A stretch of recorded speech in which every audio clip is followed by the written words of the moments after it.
Ayan guys, binibidyohan ako ni Melanie at ipapakita daw niya sa mama niya na ganyan na ang itsura ko ngayon. Yung likod ko raw ay lumaki. Kasi yung pinang-grocery namin, gusto niya na sa ilikod ko guys ilalagay. Kaya nakalagay yan sa likuran ko. Hey, Dua. Ayan guys, gabi na ngayon. Tingnan mo Melanie, naglakwat sa kami ni Melanie. Oo, lakwat sa pamor. Kahit ayan guys, nag-i-snow. Doon na si Melanie, takbo ng takbo. Melanie, be careful with it. Ayan, tumakbo siya na may sasakyan. Oo, super lamig. So guys, natapos na yung party namin. Andito na kami guys, nakabalik na sa bahay.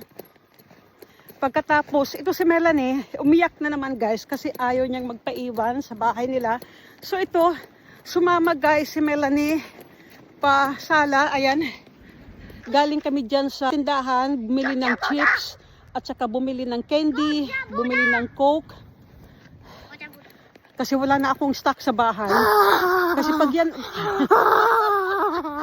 pag nandito yan guys sa bahay. So ayan mga labis, nakabalik na tayo galing sa Westeros, sa party. At bukas, hindi matutuloy ang paraffles natin, yung live natin. Kasi ito si Melanie, itong apo ko, tingnan nyo guys. Ayan. Umiyak, sumama sa amin pauwi dito sa bahay namin. Ayaw niya sa mami niya. Ayaw niya mag-stay sa mami niya. Mamimiss daw niya yung lula niya kasi alam niya rin guys na pauwi na rin kami ng Pilipinas. Kaya andito kami ngayon sa labas. Pumunta kami sa tindahan, bumili kami ng chips, candy at saka soft drinks. Gusto niya kasi manood ng TV. Kaya pasensya na mga labis na yung live ko bukas ay hindi matutuloy. So gawin ko na lang siguro ang live ko sa Saturday. Kasi pag Saturday is maganda rin yan pag Saturday kasi ang mga...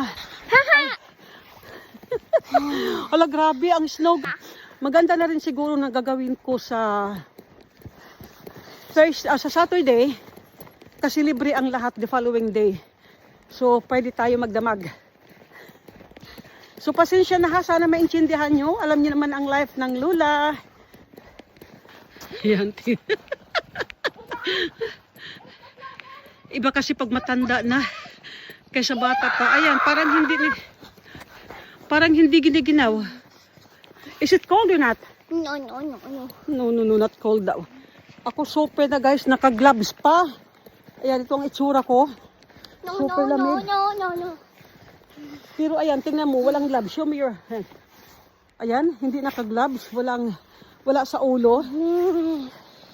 Super, sobra, makimami, makilula masyado.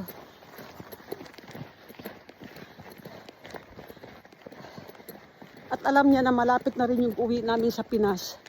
Kaya gusto niya guys, nasalalo niya palagi. So ayan guys, tingnan yung ginagawa ng apo ko.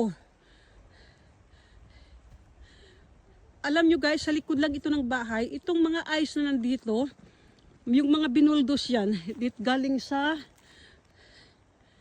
siguro kung ulan pa yan, baha na. Tingnan nyo guys kung anong ginawa ng apo. Ay, Diyos ko, Melanie! Melanie, murmure red. Melanie, ho! Na! Du inriktigt. Du skulle hämta den där, vad heter det, skidor. Och helt totro. Melanie, snälla gumman, mormor, nej! Ay, grabe itong apo ko, Melanie. Titta. Kom, mormor ska ta bild på det.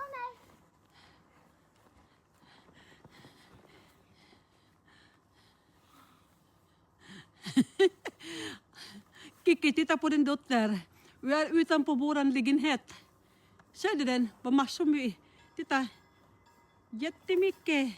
Titta mormor, titta.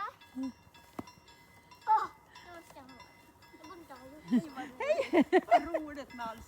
Ja, det här barnbarn. Hon håller på att leka där ute och sen hon vill fortsätta att leka här. Ja, jag förstår det. Och det är inte så kallt heller nu. Nej. Fast det är ju mörkt då. Åh. Det räcker nog gumman. Det har varit ute länge nu. Kom nu. Vi går dit. Ja, hej då. Ska vi gå och fortsätta och gå där, okej?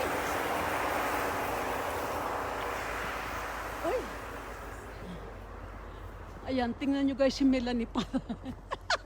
Naman. Kan du göra en video till mamma när jag går hela vägen? Okay, okay. Var ska du gå ner här? Jag klarade det! So ayan, tapos ng lakpat na namin ni Melanie. Ayan, nandito na kami ngayon sa bahay. At ayan guys, tingnan nyo si Apo ko. Napagod sa lakpat sa namin at naging baby na rin siya guys, nakatsupo na. Thank you for watching guys. Bye-bye!